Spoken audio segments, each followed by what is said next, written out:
Donc, la semaine dernière, on a commencé le Perek Vav, chapitre 6 dans le Tanya. Pour moi, je pense que c'est un des chapitres les plus importants dans le Tanya. Parce qu'en fait, aujourd'hui, on va commencer, c'est 3 prakim, 3 chapitres comme ça, on va commencer à connaître notre ego, notre âme animale, la structure, de quoi il est construit. Oui, c'était le titre du cours, c'était le mécanisme du ego. Parce que c'est ça qu'on va apprendre, comment il est construit. Et en fait, donc, Admor Azaken, il commence à nous faire connaître notre âme animale. Celles qui n'étaient pas dans les cours précédents, alors déjà, vous pouvez aller dans YouTube aussi écouter ce qu'on a fait, mais vous allez comprendre même le cours comme ça, même sans... parce que pour pouvoir me libérer de mon ego, il faut le connaître. Si je ne le connais pas, impossible de me libérer de lui. C'est comme si qu'il a un pouvoir sur moi et moi, je ne sais pas comment agir, je ne sais pas quoi faire. Alors Admor Azaken, en fait, ce qu'il fait, c'est il a construit une démarche, il a construit les chapitres comme ça, de façon qu'il a commencé à nous apprendre d'abord sur notre âme divine, de savoir qui on est réellement. C'est pour ça qu'il a commencé à nous parler de ça. D'abord, sache qui tu es réellement, quelle force tu as, tu fais un avec la divinité, ça veut dire tu as une partie de Dieu à l'intérieur de toi, mais on a dit si tu as une partie de Dieu, c'est que tu as Dieu à l'intérieur de toi. Et on a appris aussi de quoi elle est construite, qu'est-ce qui la nourrit.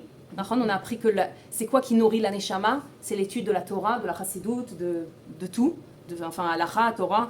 Quand on étudie de façon vraiment on s'investit dans le limoud, donc on fait un avec Dieu vraiment de façon très très spéciale. Et aussi comment on exprime l'âme divine, on a dit, avec la pensée, la parole et l'action. Penser des pensées Emouna, de pensée divine, pensée divine, des actions, les mitzvot, Torah et mitzvot, et la parole aussi, de Torah et de mitzvot. C'est comme ça qu'on exprime la neshama, avec ces 3 vêtements de l'âme. Mais aujourd'hui, on va commencer à connaître les endroits en nous qui nous paraît être un peu moins photogéniques, disons, ouais, un peu moins qu'on aime entendre parler, parce que jusqu'à maintenant, waouh, on est divine, c'est un kiff de savoir ça. Mais maintenant, on va rentrer un peu plus et on va comprendre. On a dit déjà la semaine dernière que c'est pas très agréable de savoir ça, et ça peut nous amener à nous juger, ou ça peut nous amener à un désespoir. Alors quoi, si c'est ça que je suis, alors ça y est, alors c'est fichu. Si je suis construit comme ça, qu'est-ce que je peux faire? Mais on a commencé par dire on est normal. Peu importe ce qu'on va ressentir, les émotions qu'on aura, les actions qu'on peut faire ou penser, des pensées qu'on peut penser, on est construit comme ça. Dieu, il voulait qu'on soit construit de cette façon, donc on est normal. Ok, mais on veut quand même nous libérer. On ne veut pas rester comme ça. Donc on va apprendre qu'est-ce qu'on peut faire pour vivre de plus en plus notre véritable soi, qui est cette divinité qu'on est. Oui, on a dit qu'on a 2 à l'intérieur de nous, l'âme animale et l'âme divine. Et cette âme divine, cette divinité qui est à l'intérieur de nous, ça, c'est notre véritable soi. Ok, donc, bientôt, pas dans ce chapitre, mais je crois la semaine prochaine, on va parler de la lutte qu'ils ont, ces 2 âmes à l'intérieur de nous. En fait, imaginez-vous qu'il y a l'âme animale, l'âme divine, et il y a le corps. Donc, c'est comme si que ces 2 rois qui font la guerre entre eux, qui luttent, qui c'est qui va contrôler le corps. C'est vraiment ça. Il y a 2 à l'intérieur de nous, et les 2, ils veulent le pouvoir du corps. En fait, ils veulent le corps, pourquoi? Pour s'exprimer. Sans le corps, ni elles peuvent s'exprimer. Alors, de la même façon que des soldats, avant de sortir à la guerre, alors qu'est-ce qu'on leur donne? On leur donne comme des choses qui vont les nourrir. Si c'est la morale, ouais, on leur monte le moral, on leur donne des choses qui les renforcent pour quand ils vont combattre, ils vont sortir toutes ces forces à l'extérieur, ils vont les exprimer. De la même façon, ce qu'il a fait Admor Azaken jusqu'à maintenant, en fait, il nous a donné, d'abord il nous a dit qui on est, et en plus il nous a donné comme un conseil, un très bon conseil. Quand tu sors dans cette guerre, nourris-toi avant. Qu'est-ce qu'on a dit? C'est quoi nourrir la Neshama pour qu'elle gagne?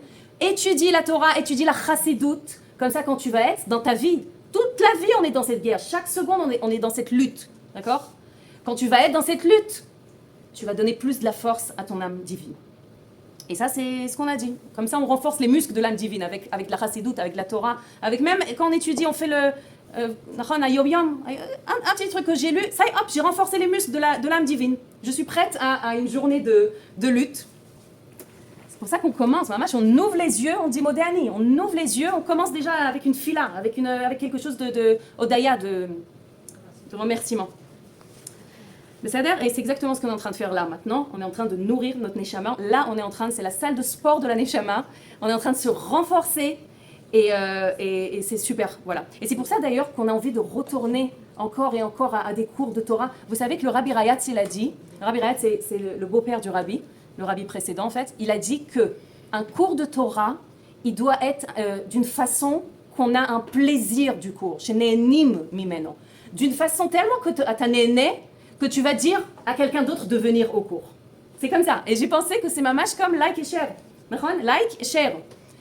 Tu aimes et tu partages. C'est exactement ça. De nos jours, c'est tellement facile de faire ça. Mais c'est très important de aimer aussi. Ou sinon, on n'a pas envie de nous nourrir comme ça. Ok, donc, Vehine, vous voyez? Vehine, ze, leumat ze, asa, elokim. 5 mots, une Torah entière. Ces 5 mots-là. Vehine, ze, leumat ze, asa, elokim. Ça veut dire quoi? Je vais traduire. Géraldine, tu vas m'aider. On va dire ça, contre ça, a fait Dieu, pas contre. Non, pas malgré. Le côté et le côté opposé. Opposé. Le côté de la sainteté, le côté opposé de la sainteté. Voilà, Dieu en fait, il a créé le monde d'une façon où il y a un côté, et face à ce côté, il y a une autre façon, son opposé. Ça veut dire que, Admor Azaken, il nous dit, regardez, le monde, il est construit comme ça, de cette façon, que chaque force de Gdusha qu'il y a dans le monde, chaque force de Gdusha qu'il y a dans le monde, il y a face à lui ce qu'on appelle Sitra Achra. On a dit déjà ça la semaine dernière. Qu'est-ce qu'il fait? C'est Harry? C'est en opposition, Léomat, non? Nirali opposition. Léomat, c'est opposé, exactement. C'est quoi? Ah, je crois que c'est son frère. C'est en opposition. Son opposé, ouais. Donc, si j'ai une force de Gdusha, alors face à ça, j'aurai l'opposé, c'est l'autre côté. Sitra Achra. Ouais. Donc, Sitra Achra, en araméen, ça veut dire l'autre côté. Si j'ai la lumière, j'ai l'obscurité. Si j'ai le bon, j'ai le mal. Si j'ai la Kdusha, j'ai la Touma. Maman, à chaque fois, c'est l'autre côté. Le jour, la nuit, ouais, il y a des opposés. Il y a des opposés dans le monde. Voilà, si on dit, voilà, le jour et la nuit, c'est des opposés dans le monde. Mais même à l'intérieur de nous, on a des opposés, comme on a dit. Voilà, on va s'asseoir dans un cours de Torah, on va dire « Waouh, c'est super, ça y est, j'ai compris, ça va me résoudre tous mes problèmes dans la vie, cette chose-là qu'on a appris aujourd'hui, ça y est, ça y est, c'est bon, j'ai tout compris. Je vais vivre à partir de maintenant d'une façon merveilleuse. » Et le lendemain matin. Et même pas, on rentre à la maison, on ouvre un peu le portable, ou on entend un truc, ou nous, avec nous-mêmes, on commence à nous juger, et on commence à se mettre en colère, et hop, et on a oublié. Même à l'intérieur de nous, il y a ce Sitra Achra, il y a l'autre côté. Maintenant, pourquoi ça s'appelle l'autre côté? Oui, pourquoi on ne dit pas Yetzerara? Pourquoi, ou le côté mal? Pourquoi on appelle ça le côté mal? On n'appelle pas ça le côté mal. Parce qu'il est pas mal. Parce qu'il est pas mal. Pourquoi? Pas parce qu'il est pas mal, parce qu'il a pas de la mamachoute, du concret. Il n'est pas concret. Il n'est pas concret. Il n'a pas d'existence de lui-même. L'autre côté n'a pas d'existence de lui-même. Il est juste l'autre côté de la chose.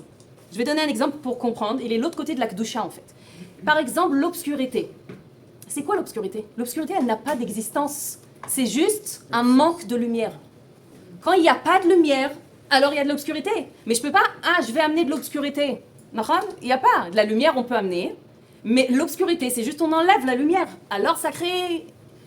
Donc on ne peut pas lutter contre l'autre côté parce qu'il n'existe pas. Parce qu'il n'a pas d'existence. Il n'est pas concret. Alors ça ne sert à rien de lutter contre lui. Et c'est pour ça d'ailleurs que souvent quand on écrit au Igrot Kodesh, qu'on a des angoisses ou des peurs, oui on écrit au Rabbi, voilà j'ai peur Rabbi, ou je suis angoissée, ou je suis stressée. Souvent, les lettres qui sortent, c'est des lettres que le Rabbi dit à des gens, parce qu'il y a plein de lettres comme ça que le Rabbi dit à des gens qui ont des angoisses ou des peurs.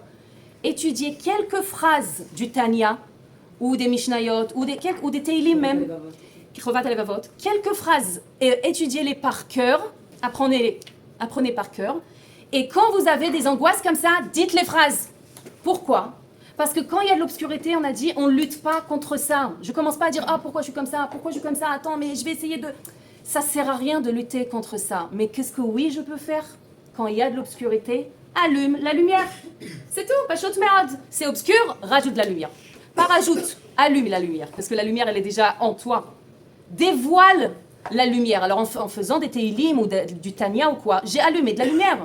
Mais non, tu veux de la lumière, c'est obscur, tu veux allumer de la lumière, c'est comme un, comment on dit, Interrupteur. une torche comme ça, ouais. Tu veux plus de lumière? Prends un projecteur.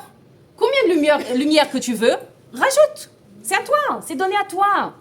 T'es pas bien, t'es dans l'obscurité. Ce que toi tu vas rajouter, c'est la lumière que tu vas allumer dans ta vie, en toi, à l'intérieur de toi, et c'est ce que tu vas voir après, à l'extérieur. Ok, alors, donc, chaque fois que j'ai une difficulté, ou un désespoir, ou j'en ai marre de moi, ou même dans le couple, on peut voir ça. Bazugiout. On peut voir Zé, Leomat Zé, Asa, Elohim. L'homme et la femme, ils sont différents. Ils sont différents. Vézélom échané, tout ce qu'on va faire pour le changer, ou essayer qu'il soit comme moi, ou comme moi je veux qu'il soit. L'homme échané, ils sont différents. Et de la même manière que je dis, c'est pas pareil, mais juste pour dire, de la même manière qu'à l'intérieur de moi, il y a deux opposés, et je vais jamais dire, je sais pas, que l'âme animale, elle devient divine. Ouais.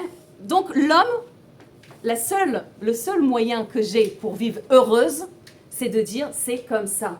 C'est comme ça. Lui, c'est un homme, moi, je suis une femme. Qu'est-ce que j'ai avec le seul moyen de vivre heureuse avec mon mari, qui est tellement différent de moi, c'est de l'accepter tel qu'il est. Oui, mais vous m'avez dit, ouais, mais il est comme ça, tu connais pas mon mari, tu sais pas comment il est, tu sais pas. Alors je dis, alors encore plus, accepte-le. Encore plus, si tu me dis, il est comme ça, et c'est un fou, et je sais pas quoi. Plus tu vas l'accepter, et plus tu vas vivre heureuse. On a un cours entier sur ça, je vais pas rentrer du tout dans ça. Celle qui veut, je vais lui envoyer le cours. Mais c'est que comme ça que je suis libre. Quand j'accepte mon mari ou j'accepte une situation telle qu'elle est, en fait, je suis libre. J'arrête de dépendre de lui pour être heureuse. Non, tant qu'il ne va pas changer, je ne peux pas être heureuse. Ok, donc tu es emprisonnée. Le jour où tu vas l'accepter tel qu'il est, c'est le jour que tu vas te libérer et que tu vas être délivré. Donc, l'Admor Zaken, il vient et il dit Zé Leumat Zé Asa Elohim. Et Dieu il a fait ça d'une façon, pas que c'est genre un bon de façon extrême et le mal on voit qu'il est mal. Parce que là on n'aurait pas eu le libre arbitre. Si on aurait vu ça c'est bien, ça c'est mal, on aurait choisi le bien. Là il y a des choses qui sont pas bien pour nous, mais on croit que c'est du bien. Même un chocolat, même un chocolat. On peut se dire mais quoi, c'est sympa, c'est sucré, c'est bien, oui c'est bien, c'est sympa, c'est sucré, tout va bien quand tu prends un petit carré. Mais quand tu finis une tablette entière, c'est moins bien, sauf que c'est doucement comme ça. Alors, Zé Leumat Zé, si on parle une seconde du couple, si je reviens au couple, Zé Leumat, ça peut être Zé Leumat Zé, ou Zé Leamit Zé. En hébreu, Amit, c'est ami. Ami. Donc, mon mari, il peut être Leumat, il peut être contre l'opposé, mais il peut être aussi Amit, il peut être mon ami. Et ça dépend comment moi. C'est entre mes mains à moi. C'est entre les mains à lui aussi, oui. Mais c'est-à-dire, il suffit un qui fait ça pour que ça change la dynamique entre nous. Donc si c'est entre mes mains, pourquoi je ne vais pas le faire? Pour moi, pour ma vie, pour ma délivrance. Arshav, donc il y a deux à l'intérieur de moi et elles font une lutte. Qui c'est qui va contrôler le corps? Et il faut savoir quelque chose de très important, c'est que l'âme animale, elle ne dépense pas de l'énergie pour rien. Ça veut dire, où elle va mettre ses forces, c'est les plus de force qu'elle a, où elle va mettre, ça veut dire chacun connaît à l'intérieur d'elle, c'est quoi l'endroit le plus fort à l'intérieur d'elle, que là-bas, elle n'arrive pas à se libérer, elle n'arrive pas à lâcher prise, elle n'arrive pas, chacun se connaît. Donc l'âme animale, elle met la plupart de ses forces dans l'endroit où justement là-bas se trouve ma plus grande lumière. c'est un klal, ça veut dire c'est comme ça. Où je sais que c'est ma plus grande difficulté dans la vie, là-bas se cache la plus grande lumière. Là-bas se cache en fait ma Géoula, mamash ma Géoula. Alors il ne faut pas se juger et il ne faut pas désespérer parce qu'il y a comme une ashgacha pratit géniale dans cette histoire. Parce que oui, cette difficulté à l'intérieur de moi, elle est très grande. Je vais prendre un exemple, comme ça va être facile. Je vais prendre un exemple que j'ai comment dire, j'ai affronté, hein, que j'ai affronté beaucoup dans ma vie à moi, et que je crois qu'il y a beaucoup de femmes qui s'identifient avec ça, c'est le poids. Cette lutte, toujours faire des régimes, toujours... Ça, c'est quelque chose que je sais qu'à l'intérieur de moi, c'était ma mâche, un endroit où je savais que là-bas se cache ma Géoula parce que c'était tellement dur pour moi. Et c'est encore, il reste encore un régime, comme on dit, il reste encore quoi faire de travail. Mais, au Hachem. Mais ce que je veux dire, c'est que où se trouve ma plus grande difficulté, voilà, par exemple, cette question de poids, là-bas se cache en fait ma plus grande lumière. Alors d'un côté, oui, c'est la plus grande obscurité, mais d'un autre côté, c'est magique parce qu'en fait, ça m'éclaire justement où se trouve ma Géoula. Ça m'éclaire que dans ce domaine-là, si je me libère de ça, je vais vivre une Géoula, en fait. Maman, je vais sentir Dieu dans cet endroit-là, Davka. Alors oui, c'est dur, mais d'un autre côté, ça me dévoile en fait un endroit magique à l'intérieur de moi, Dieu. C'est quoi se libérer? C'est un régime de s'accepter? De s'accepter. De libérer, c'est de dire, ça veut rien dire sur moi, mon poids. Mon poids ne me définit pas. Et pour arriver à ça, ça m'a pris des années. Ça veut dire quoi? Depuis que j'ai 16 ans, je fais des régimes? J'ai jamais vu ça, c'est pas possible. Jusqu'à que c'était... Genre, je perdais des 16 kilos, mais je montais des 20 kilos. Alors quoi? Toujours dit, alors je faisais des régimes, je perdais 16, mais en vrai, c'est des régimes où je prenais 4 kilos. Parce qu'après tout, on reprend et on monte en... Ça fait bonus. Alors, de savoir ça, de savoir que si c'est tellement dur pour moi, c'est qu'il y a un grand cadeau qui se cache derrière ça. C'est quoi le cadeau en fait?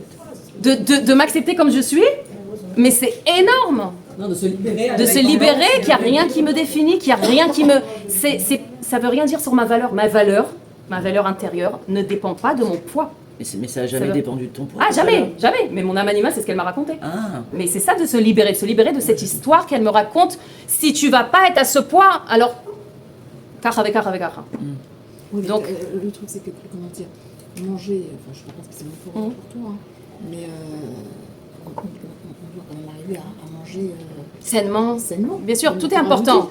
Tout est important. La question, c'est est-ce qu'on dépend de ça ou pas? Parce que de manger bari, de manger bien sain, ouais.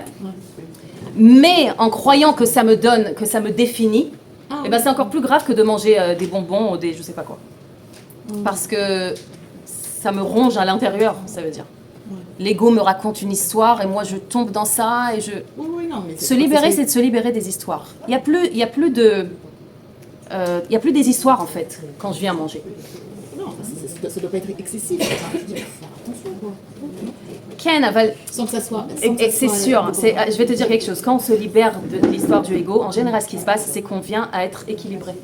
Chaque extrême, c'est le ego. Le ego, il va dans les extrêmes. Genre anorexique ou l'autre côté, ou même pas anorexique, hein, même faire des régimes toute la vie, c'est extrême. Mais dès qu'on se libère de cette histoire, en fait, on mange équilibré. Et c'est pas grave quand on mange pas équilibré. C'est ça l'équilibre, en fait. C'est que des fois, ça veut dire makara, le karaklom. Et on est obligé de se libérer de quelque chose. C'est très simple. J'adore. Non, c'est simple. Ou c'est dur pour toi, c'est le but, c'est ça le but. Ou sinon, qu'est-ce qu'il nous dit le Tania? T'es pas humaine? Si. Émilie, rassure-moi. Si je suis humaine. Ok. Donc si t'es humaine, c'est que t'as ces deux à l'intérieur de toi. Mais à part le poids, dis autre chose. Juif aussi, ouais. Et ta valeur, elle dépend de l'opinion des autres. En général, c'est ça. C'est l'opinion des autres. Même le poids, c'est l'opinion des autres. Par exemple, Ritso, quand tu veux plaire aux autres, Satisfaire en fait, les autres. Satisfaire pour obtenir quelque chose en contrepartie. Il y a plein, tout ce que la reconnaissance, le kavod, l'estime, genre de vouloir ou de dépendre de l'estime des gens. Alors il y en a, ça va être quand je suis intelligente. Alors, il faut combien d'énergie je dépense pour être intelligente ou combien d'énergie je dépense pour satisfaire les gens pour qu'on me dise ah elle est gentille. Ok? Et ça commence depuis qu'on est petit, ça commence. Genre depuis petit, j'ai compris que quand je suis une Yalda Tova, ouais, une fille gentille, alors on m'aime. Évidemment, c'est quelque chose qu'un enfant, avec un point de vue d'enfant, il s'est créé cette histoire dans la tête. C'est ça le ego. Le ego, il a un point de vue d'enfant en fait. Donc il s'est créé comme ça, comme une condition pour être accepté, pour appartenir, pour qu'on m'aime, pour qu'on me respecte. Il faut que je satisfais le kavod, tout. Il faut que je satisfais, il faut que je sois gentille, il faut que je sois intelligente, il faut que je sois belle, il faut que je sois, je sais pas, que j'ai raison, que je... Intelligent. Non, il y en a, il faut que je sois victime. Ça peut être l'inverse. Ça peut être plein de choses. Je sois méchant. Ça peut être que je sois méchante, que je fais des bêtises, et que je sois toujours celle, la problématique. Genre, à l'âge adulte aussi. À l'âge adulte, si c'est un truc que je prends avec moi, cette condition d'existence, pour moi, exister, ça veut dire être problématique. Donc je tiens ça toute ma vie. C'était quoi ton erreur de base? C'est, bien sûr, c'est ça. Ton erreur de base, c'est quoi? Non, c'est l'histoire de l'erreur de base. Ah oui, d'accord. Tov, alors Admor Azaken il vient et il nous dit en fait que la structure de l'âme animale en fait est pareille, identique que l'âme divine. C'est bizarre, hein, on aurait cru peut-être quelque chose d'autre. Je vais faire rappeler la structure de l'âme divine comme ça pour celles qui n'étaient pas. La structure de l'âme divine en fait c'est 10 forces, 3 forces de l'intellect et 7 forces du sentiment, des émotions. Ouais, ce qu'on dit Sechel Veregesh. On appelle aussi les 7 midot. On a vraiment détaillé tout ça dans la divine.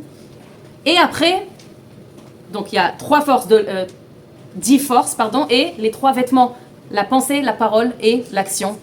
Que c'est comme ça en fait que ces 10 forces, elles s'expriment à l'extérieur. Donc l'âme animale est construite de la même façon. Alors pourquoi tout ce jeu? Pourquoi tout ça? Ça veut dire pourquoi on peut pas être juste divine et c'est tout? C'est ça. Pourquoi tout ce jeu-là? Pourquoi? Et l'âme animale, et il faut ça, il faut comme ça, il faut... Alors en fait, le but, c'est pas de rester dans les... Dieu, il a plein de malachim. Il n'a pas besoin encore des malachim. Il y a des mondes... Le but, c'est de descendre dans ce monde-là. Et l'âme divine qu'on a à l'intérieur de nous, elle est parfaite. Ouais, elle n'a pas besoin de quoi que ce soit. Elle était parfaite, elle est restée parfaite. Il n'y a rien qui... Il n'y a aucune tâche qui est venue sur elle, il n'y a aucune tâche qui peut être sur elle, elle est entière. Le but, c'est que l'âme animale fasse un tikkun. J'aime pas trop dire ce mot, mais c'est exactement ça. L'âme animale, elle doit passer un certain tikkun, une réparation, ou un dévoilement plutôt, voilà, je vais dire un dévoilement. Comment on fait ce tikkun, ce dévoilement? Comment on fait? En fait, ce qu'il faut faire, c'est de les lier ensemble. L'âme animale et l'âme divine, en fait, qui soient... comme Mechoubarot, main dans la main, comme ça. Alors, il y a cette étape de lutte, qu'on va parler de cette étape-là, mais le but, c'est-à-dire l'étape qu'on veut arriver à ça, c'est qu'on les met ensemble et en fait, on dévoile comment l'âme animale elle-même, sa volonté, c'est que je fasse un avec Dieu. Ça, en vrai, nous, on a l'impression que l'âme animale, elle est méchante, elle veut mon mal, ouais, mais en vrai, même elle, l'âme animale, à l'intérieur d'elle, son vrai ratson, c'est comme il y a comme un parabole comme ça d'un roi. J'ai raconté ça une fois, mais je vais raconter quand même, ça explique bien. Un roi qu'il voulait, comme son fils, il va après lui, c'est lui qui va devenir le roi. Donc il a dit, je vais le tester pour voir si vraiment il peut être un bon roi. Qu'est-ce qu'il a fait? Il a envoyé une prostituée à essayer de faire tomber son fils. Et elle est venue comme ça, elle a essayé de le séduire comme ça, mais à l'intérieur d'elle, elle savait pourquoi elle était envoyée. À l'intérieur d'elle, elle avait une seule envie, c'est qu'il l'envoie balader. Elle voulait qu'il réussisse, comme ça soit le roi après. Elle voulait pas qu'il tombe. Et bien c'est exactement ça, l'âme animale. Elle est là pour genre nous faire tomber, en vrai, c'est pour qu'on grandit. Que chaque fois qu'on tombe, on dévoile encore plus à l'intérieur de nous des forces. Mais à l'intérieur d'elle, ce qu'elle veut, c'est qu'on dévoile qu'on est le roi. C'est ce qu'elle veut. Alors, le but, c'est dévoiler ça. J'ai une question. Ouais. Excuse-moi, pardon. Oui, bien sûr. Mais quand on est marié, comment ça se passe? Parce que les deux âmes font qu'une. La neshama, elle fait un. La neshama divine. La neshama divine.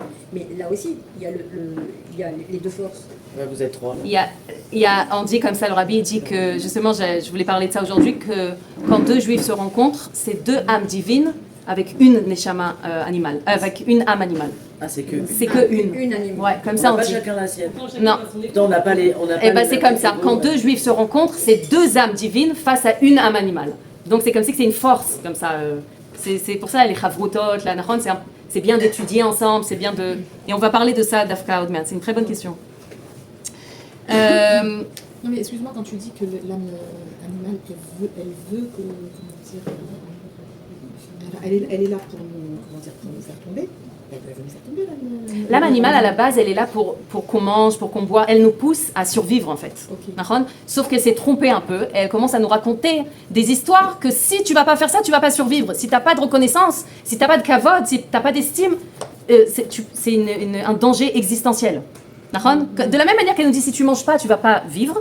Elle nous dit si t'as pas de kavod, tu vas pas vivre. Ça y est, elle est partie trop loin. Elle a pris trop la confiance. Elle commence à nous raconter des histoires comme ça. C'est ça le ego. Et de dévoiler en fait ses forces. Il faut prendre ces forces-là, parce elle a une force énorme. Qu'est-ce qu'elle amène, l'âme animale? Elle amène du feu, elle amène de la vitalité, elle a de la chayout, mamash. Elle a une très grande force. Imaginez-vous cette force, si on la prend, pour la Torah, pour les mitzvot, pour la divinité. Imaginez-vous la divinité, sans l'âme animale, elle ne peut rien faire, l'âme divine. Sans l'âme animale, elle ne peut pas faire les mitzvot. Donc elle a besoin de l'âme animale. À la base, c'était le but, qu'elle est là pour qu'on puisse faire la volonté de Dieu. Et là, elle a commencé à se tromper et tout ça, et nous, on a commencé à s'identifier totalement avec l'âme animale. C'est pour ça qu'on n'arrête pas de nous rappeler. Mais quand tu dis, elle veut qu'on arrive à l'âme divine. Elle veut, en vrai, à l'intérieur d'elle, dans son cœur, on va dire, sa volonté, c'est la volonté d'Hachem. Et c'est Hachem qui l'a créé. Comme cette prostituée, elle veut pas qu'on tombe. Elle veut pas. Elle nous pousse pour nous dévoiler, en fait. Pour qu'on se dévoile. Mais regardez, ça fait cet effet-là. Ça fait, voilà, tous les problèmes qu'on a et tout ça. On se laisse pas tomber et crever, c'est tout. Qu'est-ce qu'on fait? On cherche des solutions, on cherche notre shlichut dans la vie, on cherche des forces. Ça nous pousse à nous dévoiler. C'est ce que ça fait. Et en vrai, il faut lui dire merci aussi. Mais il faut pas lui donner, il faut pas qu'elle nous contrôle. Il faut nous être, genre, il faut l'utiliser. Il faut en fait, prendre la force, la vitalité de l'âme animale et avancer avec cette divinité. C'est ça, faire un avec les deux.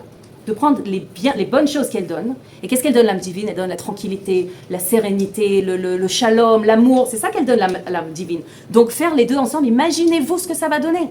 On va savoir en Géoula, mais on peut commencer déjà, doucement, à commencer à vivre ça. Mamash, c'est donné à nous maintenant, sinon ça n'aurait pas été... Admorazek, il n'aurait pas demandé ça. Sauf que dans le monde, ce qu'on nous dit, ouais, c'est très comme ça, genre, suis ton cœur, ouais. Suis tes volontés, fais genre... Il y a une chanson en hébreu, Rakmata Asi, Rakmaché Ato. Et mamash, c'est très égo. Fais que ce que t'aimes, que ce qui va te faire du bien. Achav, Zélo Soter, ça veut dire, ça n'empêche pas que oui, il faut faire ce qu'on aime. Il faut faire ce qui nous fait du bien. C'est marrant parce qu'on parle de ça toujours.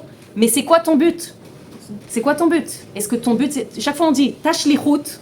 C'est quoi ta shlichut? Ta mission dans le monde, ce que tu peux donner au monde. Il faut que tu aimes, il faut que ce soit quelque chose que tu aimes, qui te fait du bien. Mais il faut que ça soit avec ce mouvement d'influencer, de donner. C'est ça, de prendre en fait Il y a les beaucoup deux. de psychologie moderne qui gonfle l'ego en fait. Mamash. Ouais. En fait, C'est pour ça qu'il faut faire très attention. On peut prendre des trucs du monde, mais ne pas tomber dans en fait, je renforce le ego. Mais ça veut dire tout ce truc-là d'aller après le cœur et tes volontés. Et j'ai vu une vidéo d'une fille, elle a raconté elle a dit, toute ma vie, en fait, à 24 ans, elle était millionnaire. Elle n'était pas, quand elle était, enfin avant, elle n'était pas du tout, hein, même à la maison, elle n'avait rien. Sa mère, elle lui disait, si tu veux quelque chose, travaille pour l'avoir, parce qu'ils n'avaient pas d'argent.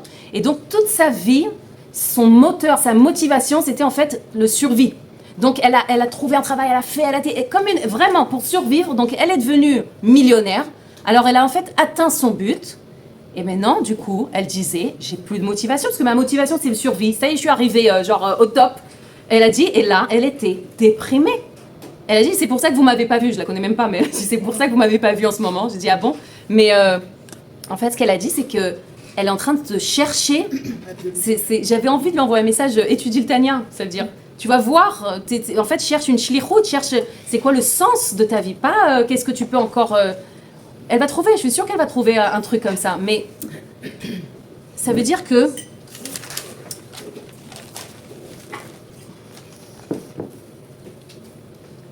Un moment qui est vide de sens, on l'appelle un chet. Vous savez c'est quoi un chet? Une faute. Une faute. clarté dans ta... Chet, c'est une faute, mais c'est pas une faute. On va dire, ça veut dire quoi en hébreu? c'est Chet, l'objectif. zeleharti et amatara. Ça veut dire quoi? Comment tu traduis? Manquer l'objectif. Ok. Chet, en vrai, en hébreu, on dit, c'est de manquer l'objectif. Ouais, c'est ça? De manquer l'objectif. L'arti tamatara. On est venu ici pour un but. C'est quoi le but? Dévoiler Dieu, faire une demeure à Hachem ici-bas. Et D'accord? autre chose. Et quand j'ai fait, mais alors quoi? Ça veut dire toute la journée, il faut prier, il faut étudier? Non, c'est pas du tout ça. C'est pas du tout ça. Un moment vide de sens, c'est un moment où j'ai oublié que Enod Milvado. C'est tout. Maintenant, je peux boire un café avec une copine, je peux rigoler, je peux tout faire. Mais avec la kavana, c'est pas qu'est-ce que je fais, mais c'est de quelle façon je le fais. Ça veut dire je fais un kiff même. Non, je mange un truc qui est bon, mais tout, c'est pas une question de l'Echem Shamaim. C'est une question, je fais tout avec une conscience que Dieu, à travers moi, voilà, ça y est, c'est son but, qu'il y a une demeure ici-bas, Enod Milvado. Maintenant, on va de plus en plus nous dire ça. C'est dur toute la journée, tout le temps d'être comme ça. Mais je me suis rappelé, ça y est, je me dis dans la tête. Je me dis dans la tête, ça y est, c'est un moment qui est plein de sens. C'est un moment où j'ai fait le but, pourquoi je suis venue dans le monde. Parce qu'on peut même prier, mais manquer l'objectif. Ça veut dire, c'est pas ce qu'on fait, mais c'est avec quelle kavana, avec quelle attention je fais la chose. D'accord? C'est pas Chas Shalom qu'on fait quelque chose de assourd. C'est pas de ça que je parle, c'est pas une faute. Ok, on continue, ça va? Ouais. Alors, on a dit que la construction des deux âmes est identique. Ça veut dire qu'il y a les mêmes ingrédients, on va voir, mais il y a juste quelques différences. D'abord, dans le Tanya, le Admor Azaken, il appelle les 10 forces de l'âme, il appelle comme ça de l'âme divine, il appelle les 10 forces de l'âme, Eser Kochot Nefesh, et de l'âme animale, vous savez comment il appelle les 10 forces? Comment il les appelle? 10 couronnes. Alors on dit quoi? C'est beau. Pourquoi appeler ça couronne? C'est l'âme animale, c'est quelque chose de... Pourquoi? Tarim. Pourquoi couronne? Parce que chez l'âme divine, les 10 forces, vous vous rappelez, on a dit que Chesed, Gvura, Tiferet, ça veut dire il y avait une harmonie entre toutes les sphirotes. On a dit même ça s'appelle sphirote comme un saphir, une pierre, une grande précieuse, saphir. C'est une pierre qui brille, c'est comme un diamant. Ça veut dire que chacune brillait comme un diamant. Le Chesed à l'intérieur de moi, la Gvura, le Tiferet, tous ces 7 midot brillaient, mais chacune laissait la place à l'autre de s'exprimer aussi. Il y avait mamash une harmonie entre les sphirotes.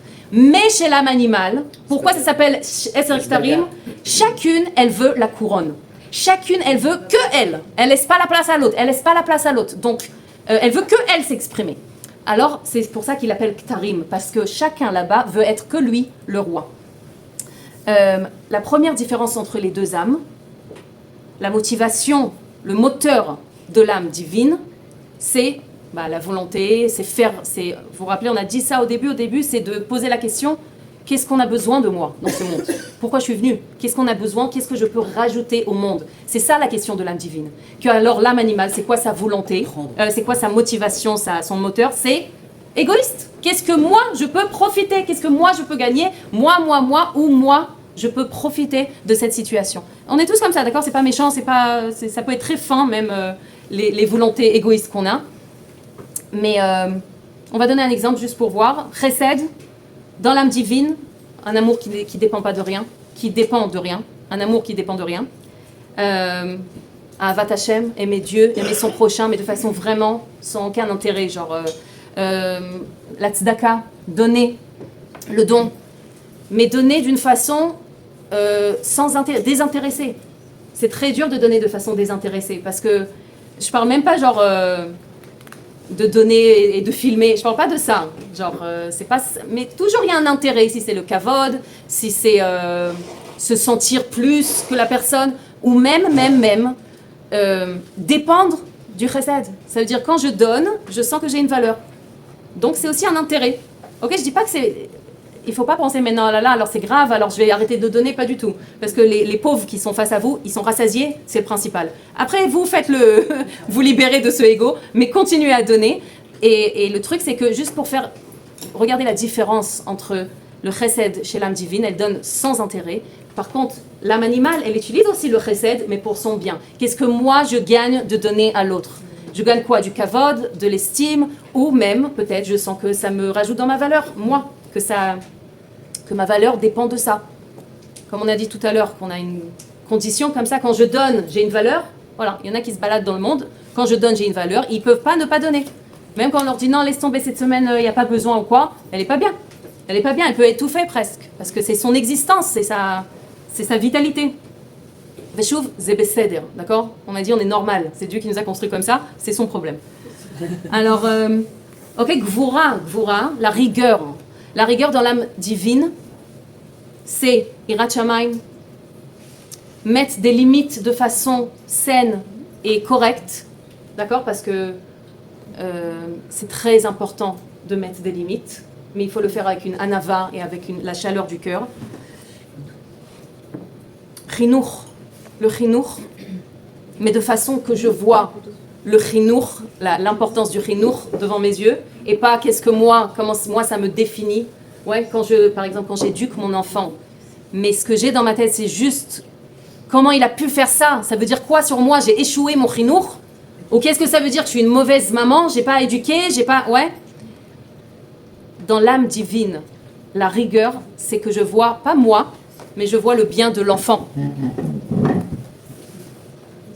Tov. Alors, donc on a parlé du chesed, comment il s'exprime dans l'âme divine et dans l'âme animale.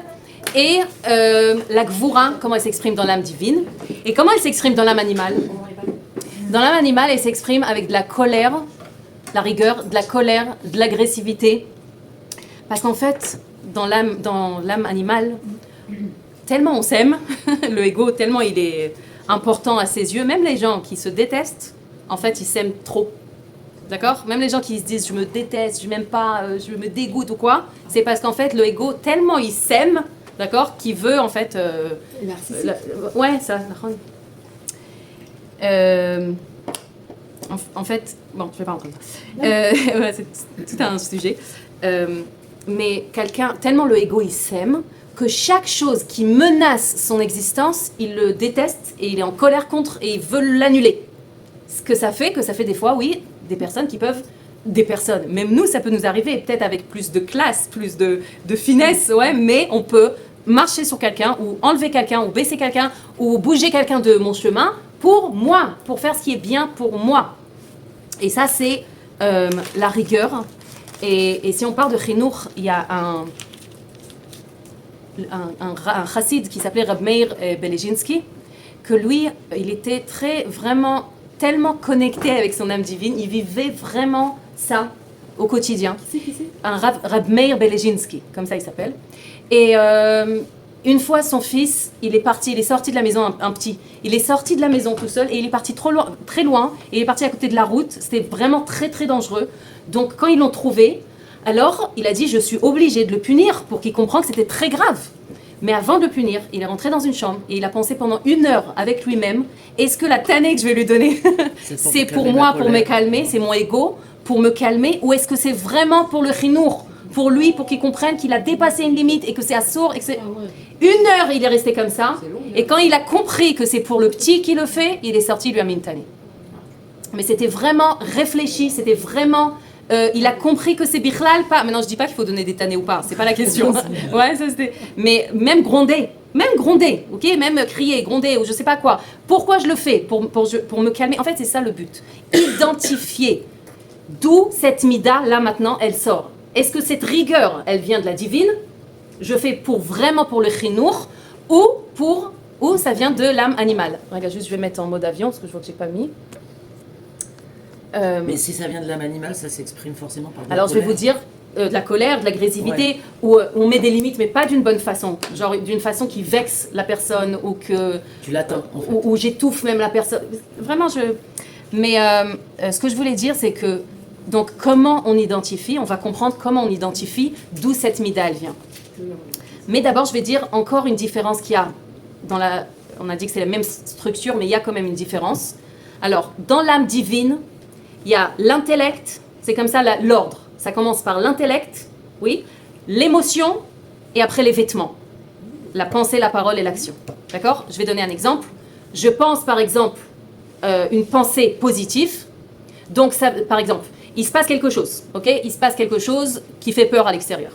Donc, ma pensée, si c'est dans l'âme divine, ma pensée, c'est Enod Milvado. J'ai confiance en Dieu, à Kol Tov, et vraiment, genre, maman, j'ai des pensées positives divines, Qu'est-ce que ça fait?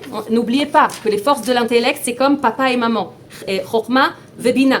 Donc, quand les forces de l'intellect, ils font naître en fait des enfants. Ça, c'est les midot. Des pensées positives font naître des émotions positives. Qu'est-ce que je vais sentir? De la tranquillité, de la confiance, de la joie peut-être aussi. Ouais, c'est ce que ça va faire naître. Donc, il y a une situation qui fait peur. Si on va prendre un processus de l'âme divine, comment ça marche? Ça commence par l'intellect. Je pense des pensées positives, ouais, de Emuna B'Hashem, Bitachon B'Hashem, des pensées comme ça. Ça fait naître des émotions positives. On a dit sérénité, tranquillité, je suis apaisée, je suis même en joie, j'ai une joie parce que j'ai confiance et je sais que tout est que du bien et que tout est Be'ashgacha Pratit. Donc je ressens ça. Et qu'est-ce que ça fait après? Comment ça s'exprime à l'extérieur? Alors soit je vais danser dans l'action, ça va, ouais, soit je vais commencer à parler des choses, parce que on parle des vêtements maintenant, d'accord? Je vais commencer à dire à tout le monde, tu vas voir, tout va bien se passer, à chanter, à dire des télim, à mettre une pièce à la tzedaka. C'est ce que ça va faire, c'est comme ça que ça marche chez l'âme divine. Chez l'âme animale, c'est différent. Il y a pareil, il y a l'intellect, il y a les midot, l'émotion, et il y a les vêtements. Mais chez l'âme animale, ça commence d'abord par l'émotion. D'abord, il y a l'émotion. Après, ça monte à l'intellect. Je vais vous expliquer. Et après, ça s'exprime dans les vêtements. Je vais donner un exemple, comme ça, on comprend. Par exemple, je vais donner mon exemple. Je vois un bon chocolat, un damiel. Ok, j'aime trop ça. J'aime trop les damiels. Il faut pas m'acheter, voilà, d'accord? La dernière fois j'ai dit j'aime les damiels et Laetitia elle est trop mignonne, elle m'a acheté. Mais je vois ça, direct, il y a le désir de manger ces... ok, t'ava, une t'ava. Désir, je crois. Plaisir? Non, plaisir c'est Non, un c'est autre chose que désir. C'est une pulsion, non? C'est pas une pulsion? Non, l'autre est avon. L'autre est avon. C'est une addiction? Non, t'ava c'est un désir. Non. Tava Tachila par exemple. Oui, alors c'est pas le désir de... Non, c'est... Mais on dit pas ni tava les Kodesh Baruch Hu. נכון, תאווה. Mais tava, ça veut dire qu'il y a eu un désir, ouais. נראה לי זה. Bon, si vous avez compris, en tout cas, l'émotion qui s'est réveillée. Alors donc, j'avais un désir à ce chocolat. Où ça a commencé alors? Dans l'émotion. Et maintenant, ça monte dans l'intellect, ok? Pourquoi ça monte? Là, je commence à trouver des explications logiques pourquoi je dois manger, pour justifier que je mange ce chocolat. Ça va, une fois, on peut, de temps en temps, c'est pas très grave. Ou t'as tellement bien fait attention pendant je sais pas combien de temps, Magui à l'art, genre un pras. Ou ok, c'est pour fêter ça, ou c'est pour... Mais non, c'est pas grave en vrai de manger un chocolat. Juste pour expliquer l'exemple. Ça monte et ça commence à trouver des explications logiques pourquoi je dois faire la chose. Vous avez compris? Ça commence par l'émotion, ça monte. Et après, comment ça s'habille? Je vais bouffer tout ça. Je vais manger le chocolat. Je vais avoir partout comme ça. Mais le truc, c'est que ça va s'exprimer à l'extérieur. Comme ça.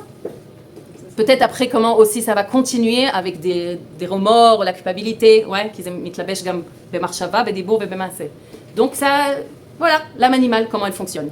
Vous avez compris la différence? C'est une différence genre petite, c'est une différence de l'ordre, comment de fonctionnement. Ouais, à seder apeulot ou shone. Mais ça change tout, en fait. Ok, Arshav. En fait, ce qui saute automatiquement, c'est toujours l'âme animale. Toujours quelque chose qui va venir automatiquement comme ça.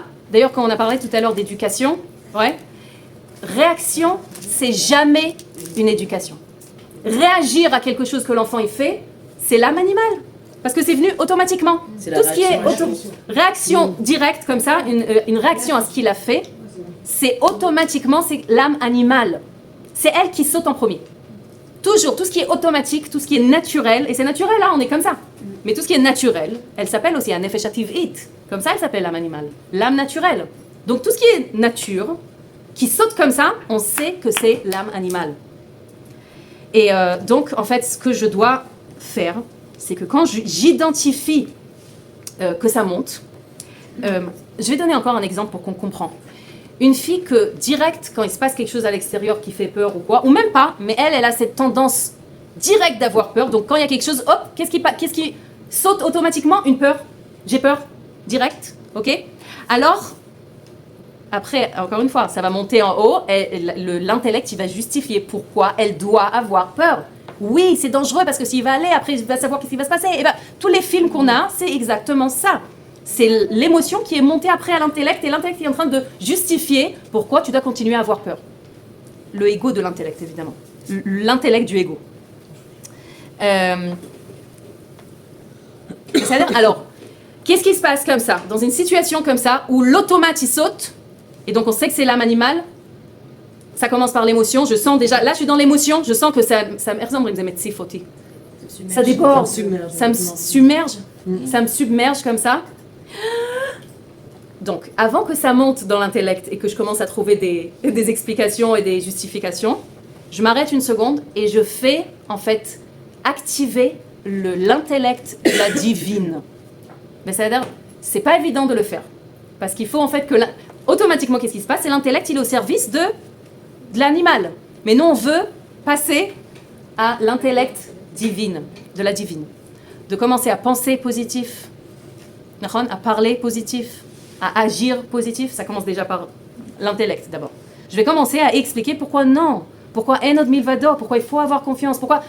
en fait, il faut que j'active l'intellect divin, voilà. Dès qu'il y a un truc automatique qui saute, moi je dois identifier, c'est l'animal. On va pas pouvoir faire ça chaque fois. Mais essayez de plus en plus, et s'exercer comme ça, s'entraîner. Ça monte, automatique, et c'est presque ça vient à l'intellect, ou même ça vient à l'intellect. J'active l'intellect de la divine. Et je commence à réfléchir des trucs de Emouna, de Bitachon, des vraies choses que Dieu il m'aurait dit. Encore un truc qu'on peut faire, et ça c'est une aura du rabbi, c'est le rabbi qui a demandé que chacun il se fasse une mashpia. C'est une fille, en fait une fille une influenceuse, c'est ma mâche comme ça, mashpia, la traduction c'est influenceuse, que quand t'as ce automate qui monte et qui t'émerge, qui submerge, et que tu sais que toi, l'intellect qui va venir c'est de l'animal, donc tu veux poser la question à quelqu'un que chez lui, l'émotion n'est pas un balagan en ce moment. Chez l'influenceuse, en ce moment, c'est clean. Elle n'est pas mélangée avec l'émotion et tout ça. Donc quand je vais aller lui poser la question, regarde, j'ai vu ça, j'ai été ça, j'ai senti ça, je ne sais pas quoi faire. Mon cerveau, il va me dire quoi faire, mais je sais qu'il est au service de l'âme animale. Qu'est-ce que tu penses? Et elle, normalement, c'est une siyata dishmaya, d'accord? C'est le rabbi donne une bracha aux mashpiim, aux mashpiot, d'être un canal, qu'à travers eux, ça passe la réponse d'Hachem, mamash. Donc, quel intellect elle fait marcher? Elle active l'influenceuse divine. Donc et comme on a dit tout à l'heure, elle est partie, mais comme on a dit tout à l'heure, quand on est deux, c'est deux âmes divines et une âme animale. Donc elle n'a pas de force. On est deux contre elle. Elle n'a pas de force là. Mais ça a l'air, je sais que toujours je dis qu'il faut laisser la place à l'émotion. Donc c'est bizarre que je dis mais non, il faut pas... Ok. Ce que moi je dis toujours, c'est qu'il faut laisser... La première étape, c'est laisser la place à l'émotion d'être. D'accord? De ne pas étouffer, de ne pas fuir, de ne pas distraire une distraction et tout ça. Mais toujours je rajoute l'émotion. Je laisse l'émotion être, mais je la regarde. Toujours je dis voilà, maintenant je me donne 1 heure à pleurer, 1/4 d'heure à pleurer. Ou, toujours, en fait, ce qui se passe, c'est que c'est moi qui la contrôle. C'est moi qui contrôle. Si moi je la regarde, l'émotion, ou si moi je me dis, voilà, maintenant tu peux pleurer, comme si je me regarde de l'extérieur, c'est que moi je contrôle. Je suis en train de diriger, en fait, le processus. C'est ça la différence, d'accord? C'est prendre du recul, c'est ça? De quoi? Non, mais c'est comme... Excuse-moi, là, parce que quand t'es en colère... Regarde, juste, je veux dire, c'est pas exactement prendre du recul, comme activer le véritable soi. C'est comme si elle est en train de m'envahir, l'âme animale, elle est en train de m'envahir, et si moi je me laisse aller, ouais. Oui, mais c'est s'éloigner pour voir. Ah, de ça tu parles? Oui. C'est prendre du recul et m'identifier avec mon véritable moi, et la regarder elle de l'extérieur, exactement. C'est un autre point de vue, mamash, c'est ça.